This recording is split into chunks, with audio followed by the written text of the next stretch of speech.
ক্ষুধার্ত এলিয়েন জাতি যারা পৃথিবীতে এসেছে খাবারের জন্য, আর তারা এখন মানুষদেরকেই শিকার করে খেতে শুরু করেছে। এদের চামড়া এতটাই মোটা যে সচরাচর গুলি দিয়েও এদেরকে মারা যায় না। আর তার থেকে বড় কথা, এরা খুবই দ্রুত বংশবিস্তার করতে পারে, যার ফলে মানুষের এখন বিলীন হয়ে যাওয়ার মতো অবস্থা। শেষ পর্যন্ত কি ঘটবে জানতে ভিডিওটি দেখতে থাকুন। তাহলে চলুন শুরু করা যাক। শুরুতেই আমরা ড্যান ফস্টারকে দেখতে পাই। দেখা যায় সে চাকরি খুঁজছে, আর আমরা এখানে জানতে পারি সে সাধারণ কোনো মানুষ না। সে ছিল আমেরিকান এলিট গ্রিন রোবটের একটি সৈনিক।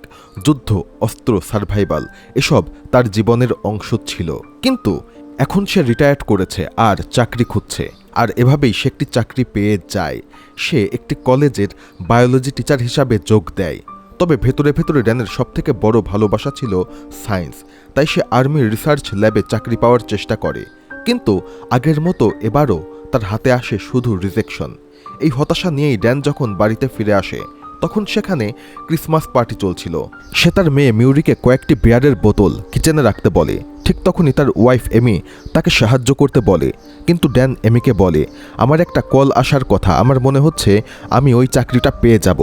ঠিক এই সময় ড্যানের হাতে পড়ে একটা ক্রিসমাস কার্ড, যেটা ড্যানের বাবা মিউরির জন্য পাঠিয়েছিল। কিন্তু ড্যান এক মুহূর্তও না ভেবে কার্ডটা সরাসরি ডাস্টবিনে ফেলে দেয়। অ্যাকচুয়ালি ড্যানের সঙ্গে ড্যানের বাবার কিছু একটা নিয়ে মনোমালিন্য ছিল। সে বলে, যেদিন আমার বাবা আমাকে ছেড়ে চলে গিয়েছিল, সেদিনই সে মিউরির দাদু হওয়ার অধিকার হারিয়েছে।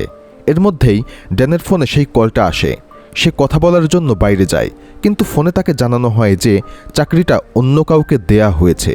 এটা শুনে ড্যানের ভেতরের সব রাগ, হতাশা আর ব্যর্থতা একসঙ্গে বিস্ফোরিত হয়ে ওঠে। সে ভীষণ রেগে যায়। এরপর মন খারাপ করে বাড়িতে ফিরে আসে এবং মেয়ের পাশে বসে ফুটবল বিশ্বকাপের ম্যাচ দেখতে শুরু করে। ড্যানের বাড়িতে থাকা বাকি সবাইও তখন টিভিতে খেলা দেখছিল। মাঠে খেলোয়াড়রা বল নিয়ে খেলছিল, সবকিছু স্বাভাবিকই চলছিল। কিন্তু হঠাৎ এক বিস্ময়কর ঘটনা ঘটে যায়। হঠাৎই সেখানে একটি উজ্জ্বল আলোর মতো জ্বলে ওঠে আর একটি পোর্টালের মতো খুলে যায়। আর সেই পোর্টালের ভেতর থেকে বেরিয়ে আসে অনেকগুলো অস্ত্রধারী মানুষ। যা কিছু ঘটছিল পুরো পৃথিবীর মানুষ সেটি লাইভ দেখছিল। সবাই অত্যন্ত ভয় পেয়ে যায়। এরপর সেই অস্ত্রধারীদের মধ্যে একজন মেয়ে সামনে এগিয়ে আসে, আর সে বলে, আমরা আজ থেকে 30 বছর পরের ভবিষ্যৎ থেকে এসেছি। ভবিষ্যতে আমাদের এই ভয়ঙ্কর যুদ্ধ চলছে, কিন্তু আমাদের শত্রু কোনো মানুষ না, তাই আমরা এই যুদ্ধে হারছি। সেই শত্রু একটি এলিয়েন প্রজাতি, যাদের আমরা বলি হোয়াইট স্পাইকস। তারপর সে আরও বলে, আজ আমরা আপনাদের সাহায্য চাইতে এসেছি, কারণ আপনারা যদি আমাদেরকে সাহায্য না করেন তাহলে আজ থেকে 12 মাস পর পৃথিবী থেকে মানবজাতির নাম নিশানা সম্পূর্ণভাবে মুছে যাবে। 12 মাস পর আবির্ভাব হবে এক এলিয়েন জাতির। অ্যাকচুয়ালি এই সেনা এখানে সাহায্য চাইতে এসেছিল, যাতে এই অতীতের পৃথিবী থেকে অনেক সৈন্য নিয়ে ভবিষ্যতে গিয়ে সেই এলিয়েনগুলোকে মেরে ফেলা যায়। কারণ ভবিষ্যতের সময়ের বেশিরভাগ মানুষ এবং সৈন্যদেরকে এলিয়েনরা প্রায় ধ্বংস করে ফেলেছে। ভবিষ্যতের সময়ে মানুষ এবং সৈন্য তেমন আর কিছুই অবশিষ্ট নেই। যাই হোক, এই ঘটনার পরে বর্তমান পৃথিবী থেকে বেশ কিছু সৈন্য ভবিষ্যতের সময়ে পাঠানোও হয়। কিন্তু পরিস্থিতি এমন হয়, 4 জন সৈন্য পাঠালে শুধুমাত্র একজন হয়তোবা প্রাণে বেঁচে ফিরে আসতো। এর ফলে বর্তমান পৃথিবী থেকেও একে একে সৈন্য কমতে শুরু করে। তখন এই বর্তমান পৃথিবী থেকে ডিসিশন নেওয়া হয়, সাধারণ মানুষদেরকেও ভবিষ্যৎ সময়ে যুদ্ধ করার জন্য পাঠাতে হবে। আর সৈন্যরাই যেখানে টিকে থাকতে পারছিল না, সেখানে সাধারণ মানুষরা গিয়ে একে একে মরতে শুরু করে। এর ফলে বর্তমানের অনেকেই প্রশ্ন করতে শুরু করে, এই যুদ্ধে আসলেও কি মানুষ জিততে পারবে? এমনই একদিন ড্যান তার বায়োলজি ক্লাস নিচ্ছিল, কিন্তু দেখা যায় কোনো স্টুডেন্ট তার কথায় কোনো গুরুত্ব দিচ্ছে না। ড্যান তখন এক স্টুডেন্টকে জিজ্ঞেস করে তারা কেন মনোযোগ দিচ্ছে না। তখন তারা বলে, পৃথিবী তো এমনিতেই ধ্বংস হয়ে যাবে, তাই লেখাপড়া করে কি লাভ? ড্যান তখন তাদেরকে বোঝানোর চেষ্টা করে। সে বলে, যুদ্ধ এখনও 30 বছর দূরে, আর সেই সময়টাতে যুদ্ধে জেতার জন্য অস্ত্রের থেকে বুদ্ধির দরকার বেশি হবে, তাই আমাদেরকে বেশি বেশি বিজ্ঞানী দরকার।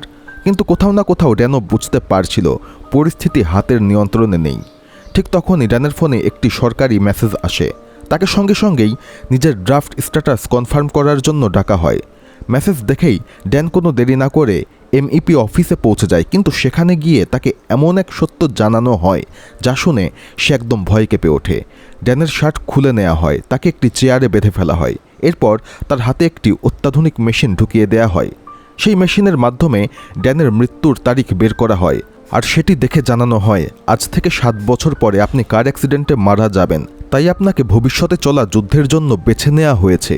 এ কথা শুনে সে প্রচণ্ড ভয় পেয়ে যায়। সেই পরীক্ষা এখানেই থামাতে চায়, কিন্তু সৈনিকরা তার কোনো কথায় গুরুত্ব দেয় না। সেই মেশিনের সাহায্যে ড্যানের হাতে একটি জাম্প ব্যান্ড লাগিয়ে দেওয়া হয়।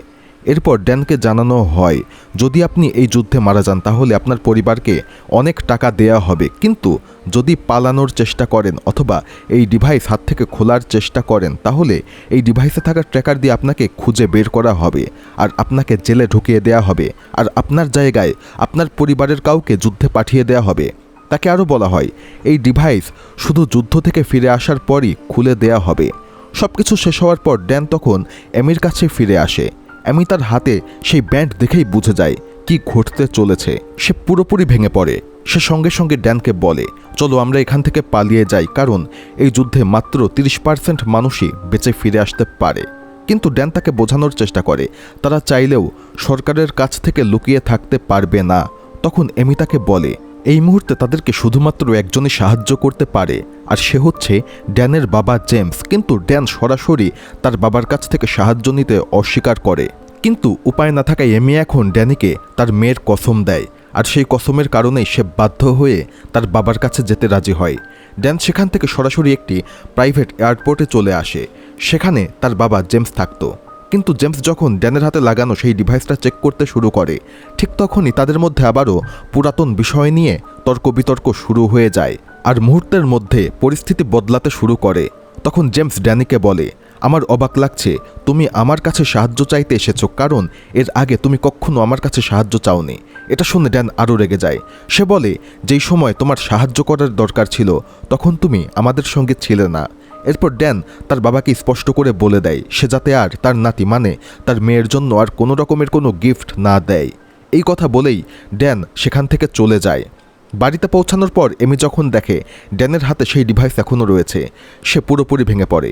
এমি বুঝে যায় এখন ড্যানের সামনে সেই যুদ্ধে যাওয়া ছাড়া আর কোনো উপায় নেই। কিন্তু সে মিউরির কাছ থেকে এই সত্য লুকিয়ে রাখতে চায় না। সে ড্যানিকে বলে, তুমি গিয়ে সরাসরি তোমার মেয়েকে বলো। যার ফলে ড্যান এখন তার মেয়ের কাছে যায় আর সব কিছু খুলে বলে। এটি শুনে তার মেয়ে মিউরি প্রচণ্ড কষ্ট পায়।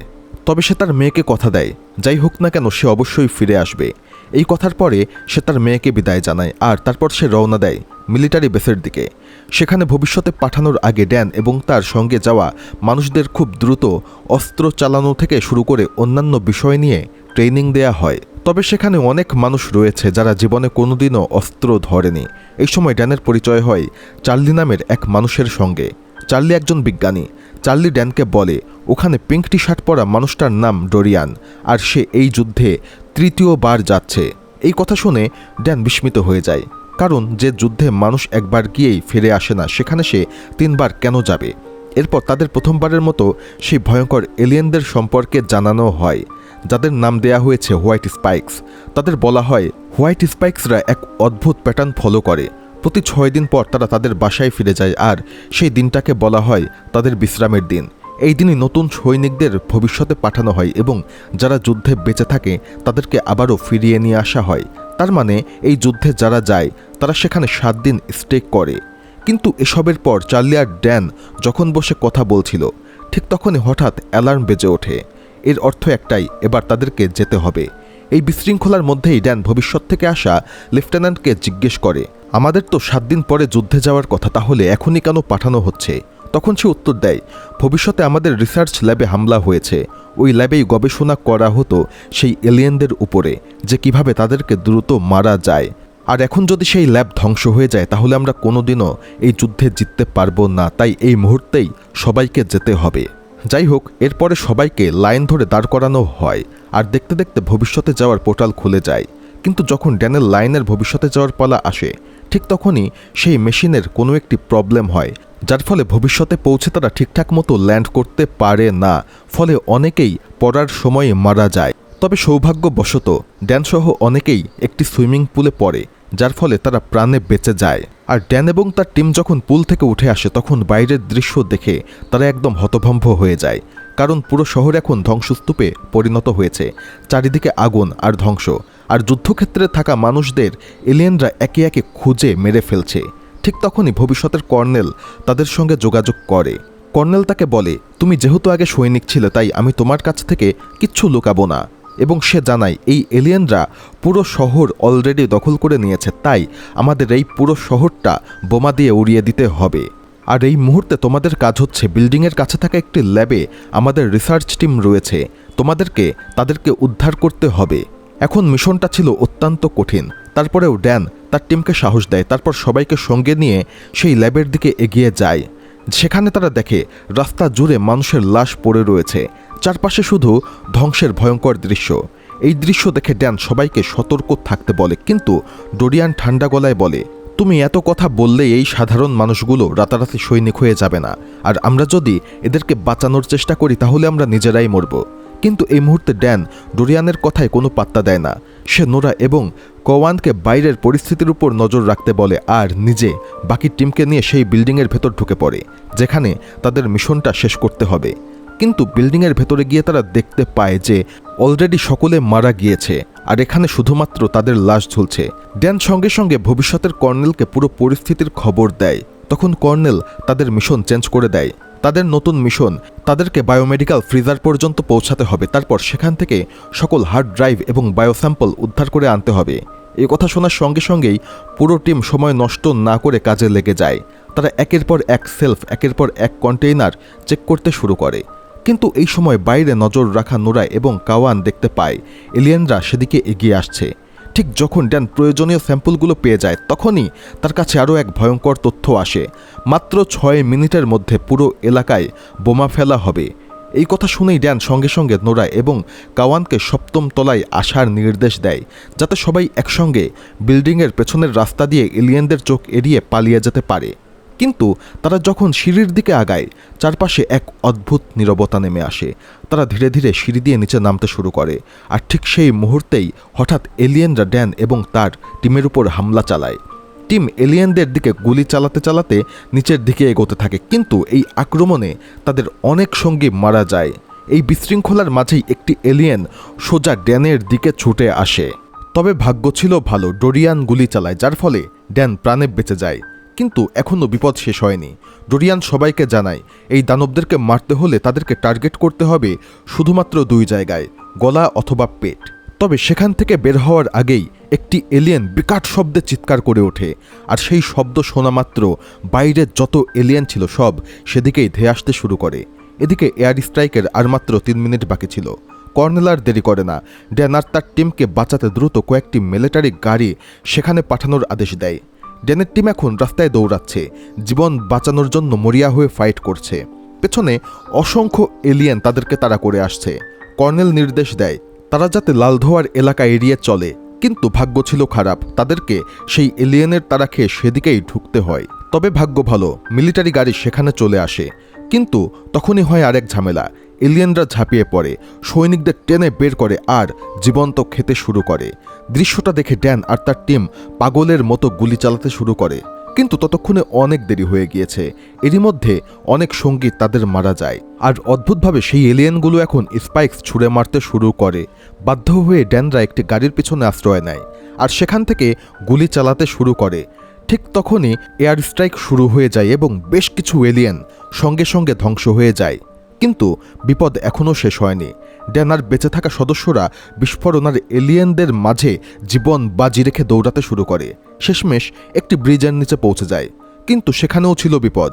একদিক থেকে এয়ার স্ট্রাইক আর একদিক থেকে এলিয়েন, এই দুয়ের মাঝে পালানো ছিল প্রায় অসম্ভব। এই অবস্থায় নোরা আর কোবান ঠিক করে তারা এখানে থাকবে আর তারা এলিয়েনদেরকে আটকাবে, আর বাকিরা প্রাণ বাঁচাতে সেখান থেকে দৌড়ে মিলিটারি ভ্যান পর্যন্ত পৌঁছাবে। এছাড়া অন্য কোনো উপায় না থাকায় ড্যান আরও 4 জন সেখান থেকে বেরিয়ে যেতে সক্ষম হয়, আর ঠিক তখনই আবারও এয়ার স্ট্রাইক করা হয়। একসাথে এলিয়েন, নোরা, কোবান সবাই ধ্বংস হয়ে যায়। বিস্ফোরণের ধাক্কায় ড্যান সেন্সলেস হয়ে যায়, আর যখন সে চোখ খুলে তখন সে নিজেকে একটি মিলিটারি ক্যাম্পে দেখতে পায়।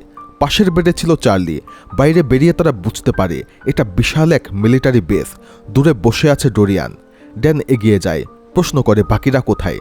ডোরিয়ান বলে আমাদের 3 জন ছাড়া আর কেউ জীবিত নেই। তারপর ড্যান নজর দেয় ডোরিয়ানের গলায় ঝোলানো একটা হোয়াইট স্পাইকের দিকে। এটি ছিল একটি এলিয়েনের নখ। ডোরিয়ান বলে এটা কোনো ট্রফি না, এটা আমাকে মনে করিয়ে দেয় আমার সময় খুবই নিকটে, আমি যে কোনো সময় মারা যেতে পারি। আর এখান থেকে একটি সত্য ঘটনা জানা যায়। সে ক্যান্সারের রোগী, সে সর্বোচ্চ 6 মাস বাঁচবে, তাই সে বারবার যুদ্ধে অংশগ্রহণ করে। সে জানায় তাকে যদি মরতেই হয় তাহলে সে বীরের মতো যুদ্ধ করেই মরবে, অন্তত ক্যান্সারে ধুকে ধুকে মরবে না। ঠিক তখনই একজন অফিসার এসে ড্যানকে বলে, কর্নেল তোমার সঙ্গে দেখা করতে চায়। ড্যান ভেতরে যায়, আর সেখানে যা দেখে তা দেখে স্তব্ধ হয়ে যায়।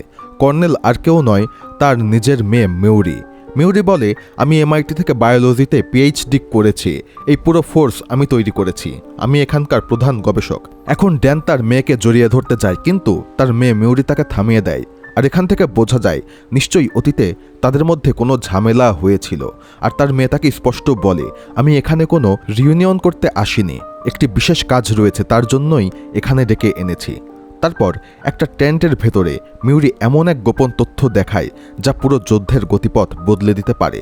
দেখা যায় তারা আসলে একটি রানী এলিয়েন ধরেছে। এটি হচ্ছে সকল এলিয়েনদের বস। এটা সংখ্যায় থাকে খুবই কম, কিন্তু অত্যন্ত হিংস্র, মাটির নিচে বাসা বানায়, আর পুরুষ এলিয়েনরা নিজের জীবন দিয়েও তাদেরকে রক্ষা করে, কারণ এরাই তাদের প্রজাতির ভবিষ্যৎ।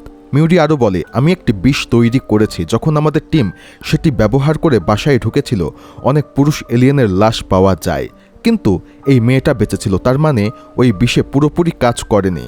কেন কাজ করেনি সেটাই জানতে হবে, কারণ ওকে না মারলে এই প্রজাতি শেষ হবে না, আর পুরো প্রজাতি ধ্বংস করতে হলে একটি মেয়ে এলিয়েনকে জীবিত ধরতেই হবে। এই মিশনের জন্য মিউরির দরকার ড্যান। হেলিকপ্টার আকাশে উড়ে যায়, গন্তব্য এলিয়েনদের বাসার দিকে। সমুদ্রের উপর দিয়ে উড়তে উড়তে ড্যান দেখে পৃথিবী ভরে গিয়েছে এলিয়েনে।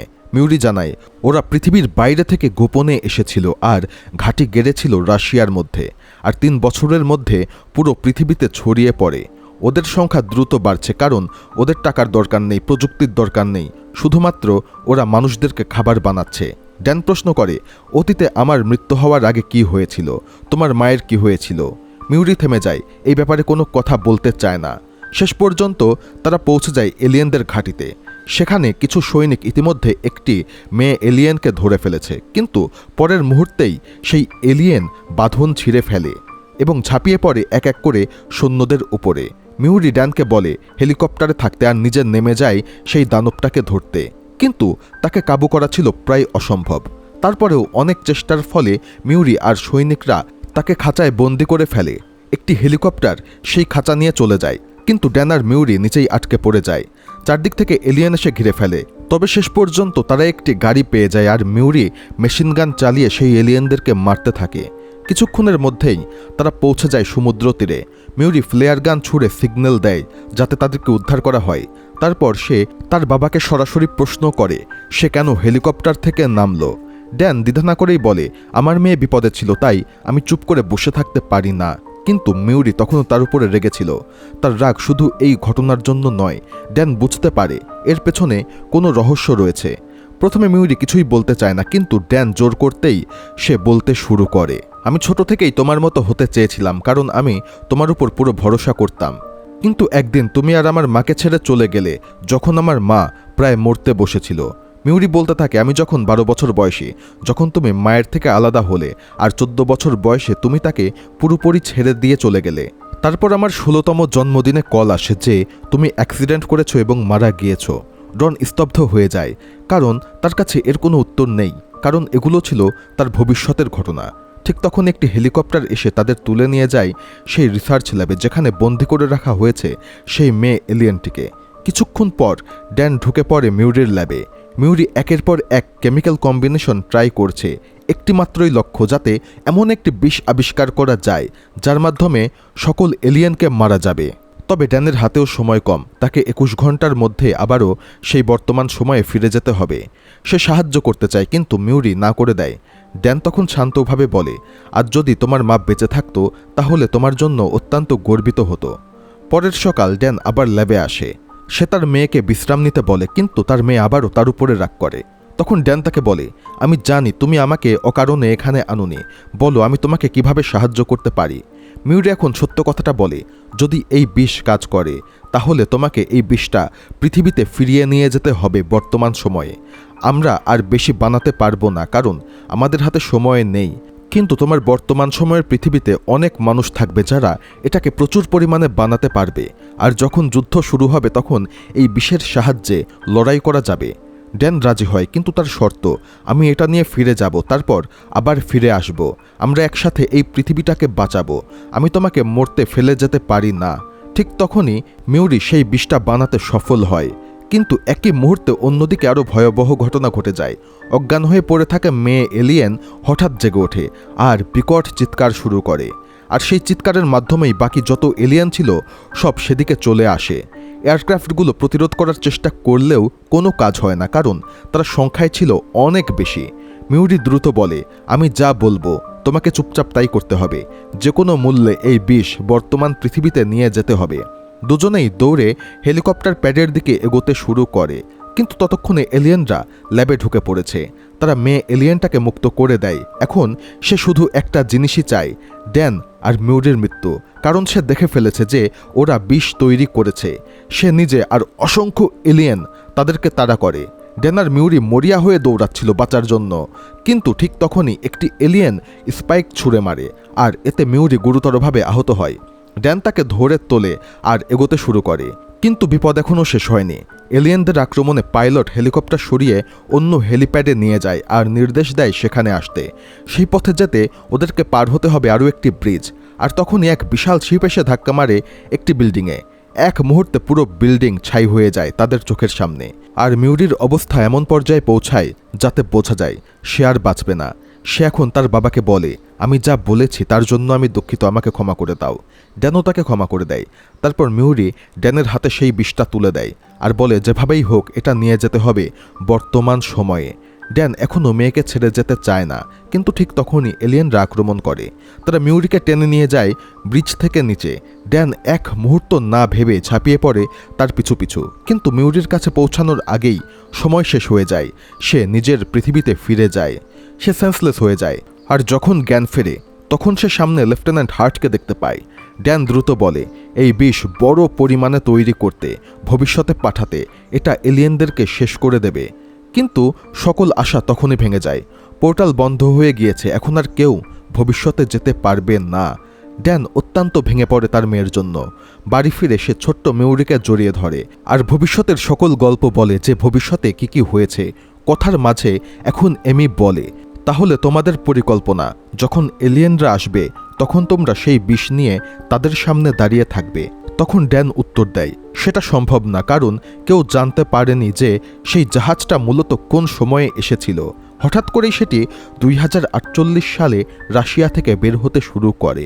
এমি তখন বলে, আচ্ছা এমনও তো হতে পারে যে ইতিমধ্যে তারা পৃথিবীতে চলে এসেছে, তারা রাশিয়ার কোথাওই রয়েছে আর হঠাৎই 2048 সালে বের হবে।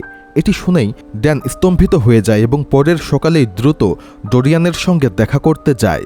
ড্যান এখন ডোরিয়ানকে বলে, এই যুদ্ধ শুরু হওয়ার আগেই শেষ করে দেয়া সম্ভব, কিন্তু তার জন্য তোমার সাহায্য দরকার। ডোরিয়ান কিছুক্ষণ ভেবেচিন্তে শেষ পর্যন্ত রাজি হয়ে যায়।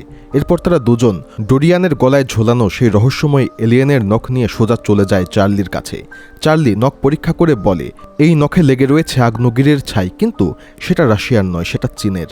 ড্যানেতে হতবাক হয়ে যায়, চীনের আগ্নেয়গিরির ছাই কিভাবে রাশিয়া থেকে বের হবে?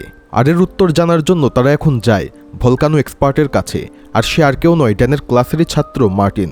ড্যান সরাসরি প্রশ্ন করে, একটা প্রাণী যে কখনো রাশিয়ার বাইরে বের হয়নি, তার শরীরে কিভাবে চীনের আগ্নেয়গিরির ছাই লাগতে পারে?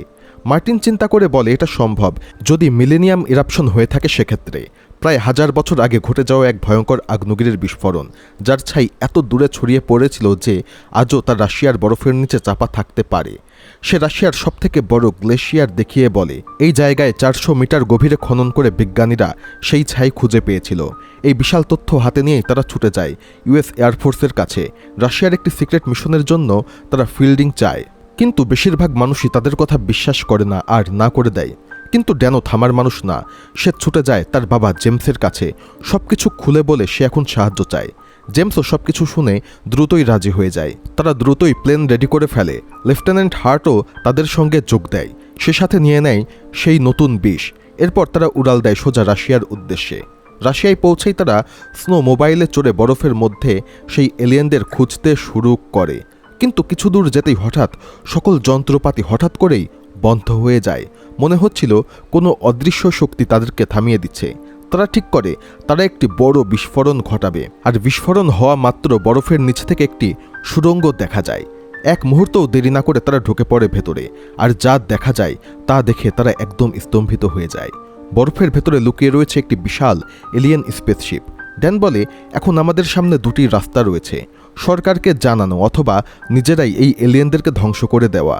জেমস সঙ্গে সঙ্গে বলে, সরকারকে জানালে তারা বছরের পর বছর শুধু মিটিং করবে, তারপরে তারা রিসার্চ শুরু করবে, আর ততদিনে এলিয়েনরা আমাদেরকে ধ্বংস করে ফেলবে। তাই যা করার আমাদেরকেই করতে হবে। ড্যান মেটাল স দিয়ে স্পেসশিপে বড় একটি অংশ কেটে ফেলে। জেমস আর চার্লিকে বলে, তোমরা বাইরে থাকো, যদি কোনো এলিয়েন বের হয় তাহলে সঙ্গে সঙ্গে মেরে ফেলবে। এরপর বাকিরা ঢুকে পড়ে শিপের ভেতরে। তারা একটি ককপিট খুঁজে পায়। সেখানে অন্য এক প্রজাতির এলিয়েন, যারা হোয়াইট স্পাইক না। তখন তারা আরও একটু দূরে এগিয়ে যায়, আর সেখানে পায় একটি কেবিন, যেখানে বন্দি করে রাখা হয়েছে অসংখ্য হোয়াইট স্পাইক। এক মুহূর্তও দেরি না করে তারা একে একে বিষ ইনজেক্ট করতে শুরু করে। কিন্তু যেই কিছু এলিয়েন মরতে শুরু করে, অন্যরা জেগে ওঠে, আর সেখানে বড় হইচই শুরু হয়ে যায়। মুহূর্তের মধ্যে সবকিছু নিয়ন্ত্রণের বাইরে চলে যায়। ড্যান চিৎকার করে বলে, কিছু এলিয়েন বাইরে যাচ্ছে, তাদেরকে থামাতে হবে। বাইরে থাকা জেমস আর চার্লি গুলি করে তাদেরকে মারতে শুরু করে। তারা তিনটিকে মেরে ফেলে, কিন্তু চতুর্থ একটি পালিয়ে যায়। ভেতরের পরিস্থিতিও ভয়ঙ্কর হয়ে উঠেছিল। তারা ঠিক করে তারা পুরো শিপ উড়িয়ে দেবে। এই সময়ে ডোরিয়ান তার নখটা ড্যানকে দিয়ে বলে, যাও, তোমার মেয়েকে বাঁচাও আর পালানো এলিয়েনকে থামাও। ড্যান দৌড়ে বেরিয়ে যায়। ভেতরে এলিয়েনের সংখ্যা বাড়তেই থাকে। ডোরিয়ান এক মুহূর্তও দেরি না করে বোম ব্লাস্ট করে দেয়, আর যার ফলে পুরো স্পেসশিপ সেখানে ধ্বংস হয়ে যায়। সেই সাথে ভেতরকার এলিয়েনরাও মারা যায়। কিন্তু বাইরে একটি এলিয়েন তখনও পালাচ্ছিল, আর সেটি ছিল সবথেকে বড় রানী এলিয়েন। তারা বুঝতে পারে তাকে না মারতে পারলে সবকিছু শেষ হয়ে যাবে। তারা তাকে অনুসরণ করতে শুরু করে। কিছুক্ষণ পর দেখা যায় যে সেই এলিয়েনটি সরাসরি ড্যানের বাবা জেমসের দিকেই এগিয়ে যাচ্ছে, কিন্তু সেটা ছিল ফাঁদ। সেটা ছিল শুধুমাত্র জেমসের কাপড়। পরের মুহূর্তে জেমস গুলি চালাতে শুরু করে, কিন্তু এলিয়েন এতে আরও বেশি রেগে যায়, সরাসরি জেমসের উপর ঝাঁপিয়ে পড়ে। ঠিক তখনই সেখানে ড্যান চলে আসে আর তাকে বাঁচায়। দুজন মিলে দুদিক থেকে গুলি চালাতে থাকে। এলিয়েন পিছিয়ে গিয়ে খাদের ধারে পড়ে যায়, নিচে পড়ে যায়। এক পর্যায়ে মনে হয় সে মারা গিয়েছে, কিন্তু কিছুক্ষণের মধ্যেই সে উঠে আসে আর আবারও আক্রমণ করে। সে ড্যানের পায়ে মারাত্মকভাবে আঘাত করে আর তাকে খাদের দিকে টানতে থাকে। ঠিক তখন ড্যান সুযোগ পেয়ে তার হাতে বিষ ঢুকিয়ে দেয়, কিন্তু এলিয়েনটাও ছিল অত্যন্ত চালাক। সে সঙ্গে সঙ্গে সেই নিজের হাতটা কেটে ফেলে, যাতে পুরো শরীরে বিষ ছড়াতে না পারে। এরপর সে আবারও আক্রমণ করার জন্য আগায়। এই সময় জেমস নিজের হাত কেটে দেয়। রক্তের গন্ধে এলিয়েন সেদিকে এখন আগাতে শুরু করে। সে নিজের জীবন বাঁচিয়ে রেখে তার ছেলেকে বাঁচানোর চেষ্টা করে, কিন্তু ড্যানও চায় না তার বাবাকে হারাতে। এলিয়েন যখন জেমসের দিকে ছুটে আসছিল, ড্যান ঝাঁপিয়ে পড়ে। ডোরিয়ানের নখ দিয়ে তাকে বারবার আঘাত করতে শুরু করে। শেষ মুহূর্তে ড্যান বিষ তুলে নিয়ে সরাসরি তার মুখের মধ্যে ঢুকিয়ে দেয়, আর এলিয়েন পিছিয়ে যায়। ড্যানও ধাক্কা দেয়, আর সেটি নিচে পড়ে এক্কেবারে ছিন্নভিন্ন হয়ে যায়। সবকিছু শেষ হয়ে যায়। ড্যান ফিরে আসে নিজের বাড়িতে। পরিবার তাকে দেখে একদম আনন্দে ভেসে যায়, কিন্তু এবার সে একা না, তার সঙ্গে রয়েছে তার বাবা জেমসও। একটা ভাঙা পরিবারের সম্পর্ক আবারও জোড়া লেগে যায়। একটি পরিবার আবারও সম্পূর্ণ হয়। ড্যান শুধু তার বাবাকে ফিরে পায়নি, তার সাহস আর সেই বিষ দিয়ে সে বাঁচিয়েছে পুরো মানব জাতিকে এক ভয়ঙ্কর ভবিষ্যৎ থেকে। আর এরই মধ্য দিয়ে মুভিটি এখানে শেষ হয়ে যায়। ভিডিওটি ভালো লেগে থাকলে অবশ্যই চ্যানেলটি সাবস্ক্রাইব করবেন। সেই সাথে আমার নতুন চ্যানেলটিও সাবস্ক্রাইব করতে ভুলবেন না, কারণ এই চ্যানেলটি কিছুদিনের মধ্যেই বন্ধ হয়ে যাবে।